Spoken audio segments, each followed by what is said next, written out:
Ей, вижте тези звезди. Напомнят ми за сенките. Помните ли сенките в нашия квартал? Пак ли? Тези сенки, които си мислехме, че растат в градината на... Не така. Не се разказват така истории за сенки. Виж сега.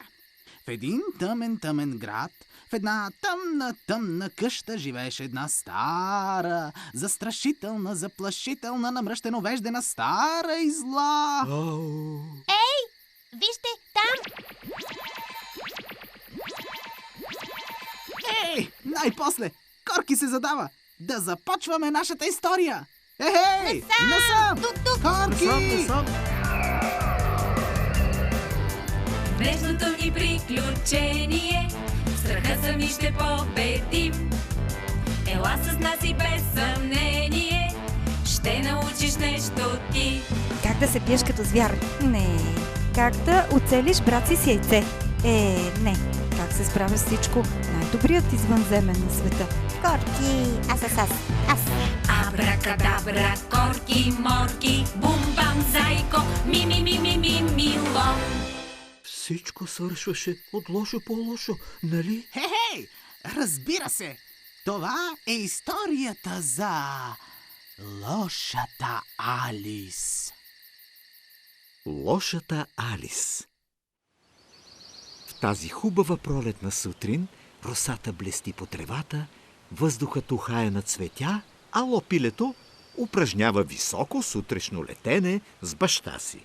Раз, два. Раз, два. Раз, два. Раз, два. Раз, два. Раз, два. Раз, два. Раз, два. Раз, два. Раз, два. Раз, два. Раз, два. Раз, два. Както винаги.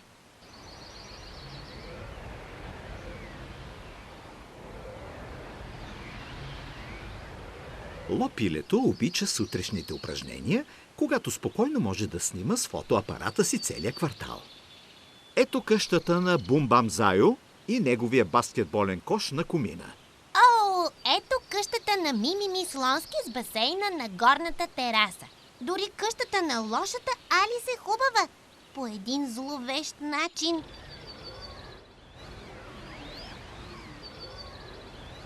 Не, точно тук ли намериха?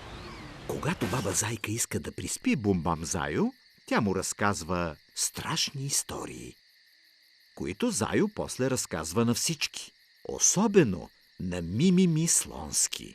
Една от тях е за лошата Алис, която дебне зад прозореца след полунощ и влиза в отворените очи на будните дечица. Веднъж Мими така се уплаши, че цял ден стоя с вързани очи, за да не влезе Алис. Тогава майката на Мими и баба Зайка имаха разговор. Едно изглежда сигурно. Мрази децата и винаги крещи след тях. И не само след тях.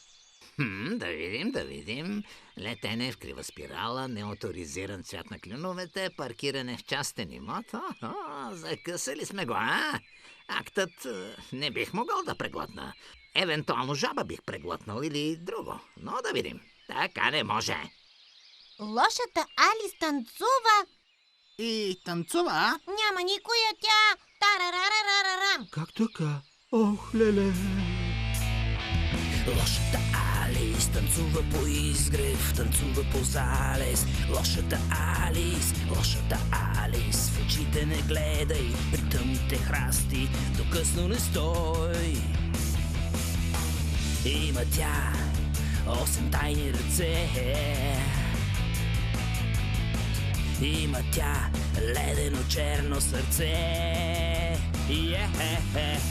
Лошата Алис. Страшно! Може би се радва, че е развъдила сенки, за да ги сложи зад всеки храст. не се бой, Мими.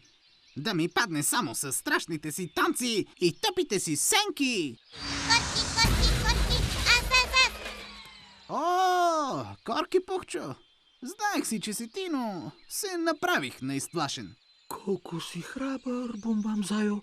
Никога не си истински изплашен. Гричка стопка.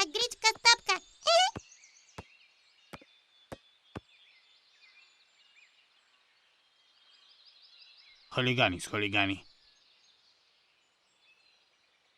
Лошата Алис! Къде го намери Корки Пухчо? Да си го върнем където беше. Изяж го пак, Корки Пухчо. Никой няма да разбере, ако си стои в корема на извънземно. Трябва да го върнем, иначе би било кражба.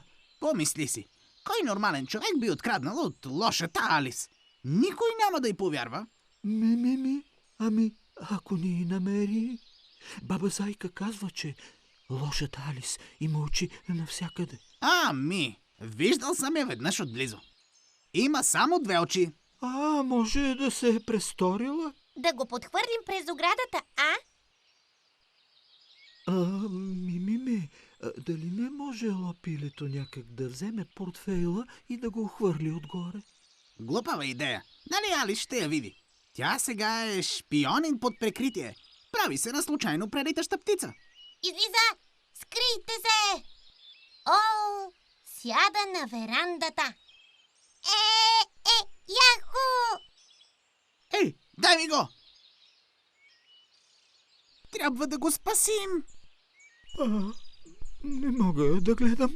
Тя изяда ли го? Мисля, че той се опитва да я изяде. Лошата Алис! Тя го прегърна. Скъпи деца, аз като си помисля, така се плашех от вас, от виковете ви, подигравките ви, да не направите някоя пакост на градината ми. Вие сте се страхували от нас? Толкова е самотно за една дама да няма приятели. Мадам, винаги съм си знал, че не сте никак страшна. Ай, за приятел ставате. Кекс! Ако някой само ми беше казал, че ще пия какао с лошата Алис... Не разбирам как така един човек първо изглежда абсолютно лош, после... Много просто. Първо, нищо за никого не се знае предварително. И ти за проверка му отцапваш по някой друг камък в градината и гледаш. А ако крещи, значи е лош. Ако не крещи, значи е замислил нещо подло. После пращаш извънземно супербебе за проверка. Корки или ще го изяде, или ще го целуне и ще го оплаши завинаги. И нататък е лесно. Абракадабра, дават ти кекс до изнемога, ядеш и това е. Дали така става винаги? Рядко е така. Обикновено чудовището изяжда бабата и внучката и после после идва ловецът, праси, разпаря чудовището и... Чакай, това не е ли за червената шапчица? Бала, и кой тук е чудовището? Вие сте големи вързалки. Важното е, че действа целувчената магия на Корки. Ами ако не подейства?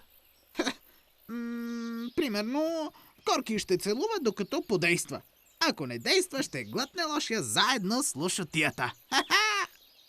Не! Плюй веднага, Корки! Плюй веднага! Корки! Бле! Корки пук! Каква все пак е поуката? Нали уж от всяка история се учим на нещо? Поука ли? Слушайте сега.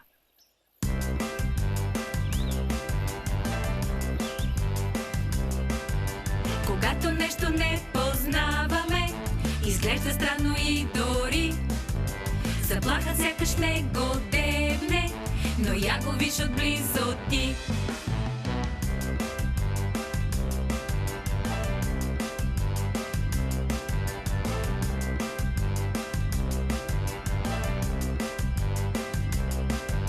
Приятелството побеждава с усмивка и добро сърце.